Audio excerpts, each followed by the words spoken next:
Welcome back, friends of Cape May Mac. I'm Tom Carroll, and I would like to introduce you to Chapter 2 of the development of Cape May Mac and the restoration of the Emlen Physick Estate.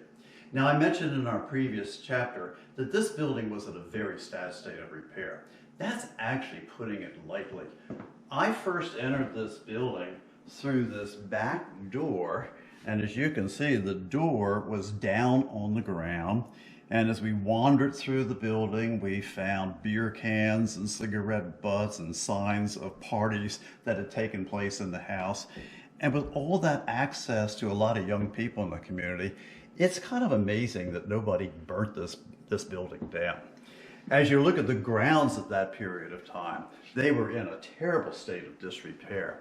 And that was one of the first jobs for all of our volunteers, to start cleaning up the overgrowth so that once again you could see the building.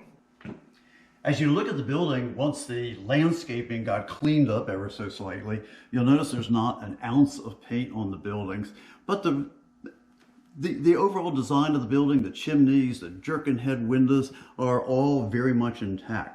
This is the project that we took on, then under the name the Mid-Atlantic Center for the Arts, and volunteers turned loose on this building. The building is one of Cape May's more famous because most of the cottages in Cape May were just done by carpenter builders, and they prided themselves on uniqueness.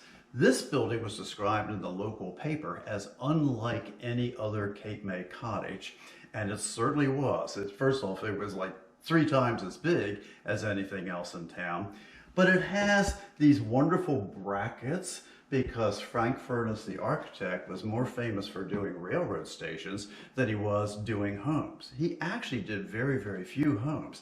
What he did do, though, was design 600 very important buildings in Philadelphia, which included the library at the University of Pennsylvania and the wonderful Pennsylvania Academy of Fine Arts.